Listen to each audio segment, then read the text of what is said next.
Jacob. I'm focused on supply chain analysis here. My name is Nadia Batista, Business Development Manager for the Starling solution. My name is Peter. I lead the No Deforestation and Verification team. It's a group of data analysts. When I'm not at work, I'm happiest when I'm on my bike, cycling up a mountain, or in the kitchen, cooking food.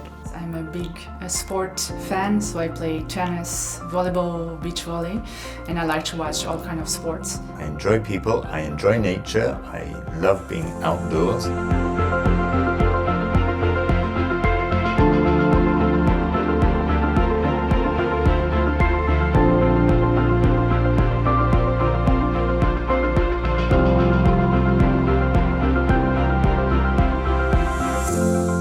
So here at Earthworm, I work as part of the geoinformatics systems team, and we're focused on mapping supply chains and tracking deforestations. The role of our team is actually to deliver reports, scores, regarding the no deforestation impact of our members' supply chains. We focus mainly on the tropical areas.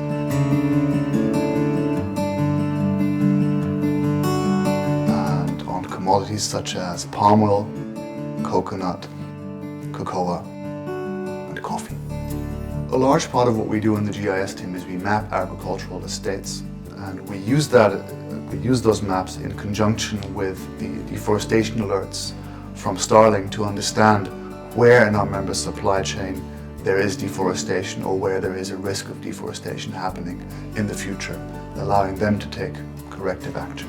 Our recent focus has been on palm oil and cocoa supply chains, where we've mapped hundreds of thousands of estates and smallholders. We overlay these with millions of deforestation alerts from Starling. So I can show you quickly what the Starling web portal looks like. So here is the Starling website that we have. Now I'm zooming in a specific region in Indonesia. You can see the meals here. Basically, like for example, here it means that there are 10 meals. You have some red color, some green color.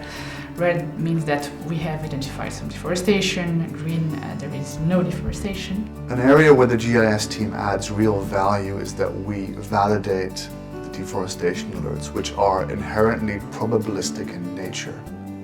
So before discussing deforestation with a member, we will check each individual alert and ensure that deforestation is really happening and try to understand what the direct causes of this deforestation are. So what does a 90% deforestation-free supply chain mean? It means that 10% of your supply chain is still linked to deforestation. But that's just a figure on a report.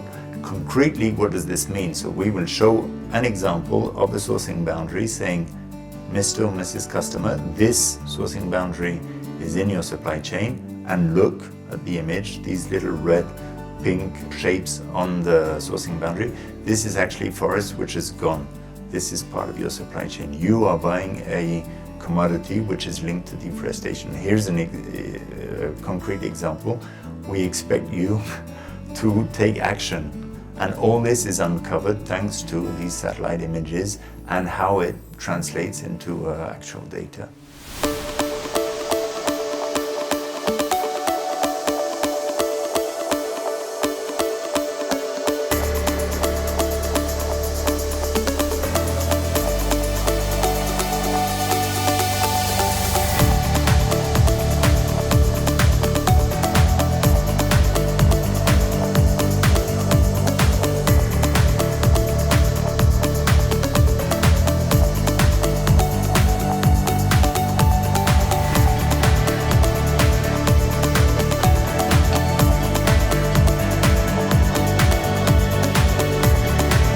While I've only been here for a few years, I think I've witnessed a shift in industry's attitude to deforestation and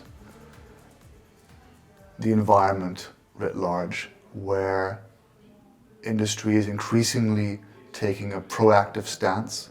I've been seeing the reports that we provide, for example, to customers through the consideration they have more and more in the work they are doing and the necessity to be sustainable and really paying attention to the climate, to the forest. So it took us 10 years in the palm oil sector to actually get the visibility in terms of which mills are in the supply chain of these different suppliers.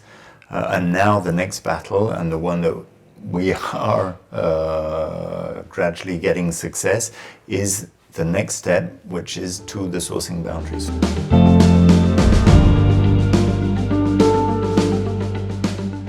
So I think looking to the future, the algorithmic interpretation of satellite imageries will become more precise and accurate, meaning that we will have to spend less time on human validation, allowing us to do this at a much larger scale. And how do we make this live? It'll never be totally live, but that's the ultimate goal.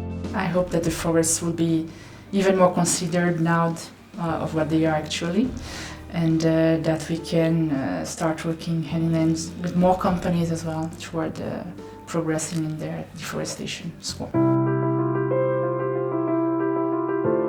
One thing that makes Earthworm special for me is the dual focus on environment and people. And I find this intersection fascinating to work with.